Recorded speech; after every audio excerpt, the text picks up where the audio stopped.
माशाअल्लाह जी इनू बेहतरीन कोटिंग किया स्पैरी येलो अपना गोल्डन येलो कलर के नाल बेहतरीन है।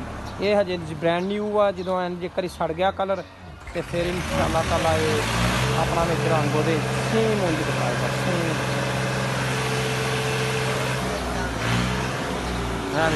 हजे तो रहा वा उत्थे टीचा माशाअल्लाह घंटे का बेहतरीन करके एन भैन चो वधिया रंग लिया बड़े प्यार नाल तारां विचों खोल लईआं फिर दोबारा मिल गईआं। ठीक है मशीन महसूस नहीं हुंदी बई ब्रैंड न्यू जिंज आ। उहनूं रगड़ के कूची नाल ते बलोर मार के फिर टाकी नाल साफ करके ते फिर उहदे उत्ते मीनाकारी कीती।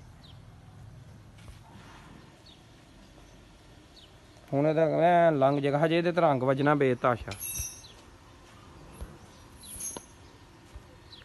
लोया ना बेहतरीन साफ सुथरा। तो कूची ने होर साफ करता तो करके बहुत ही प्यारा वजा कलर।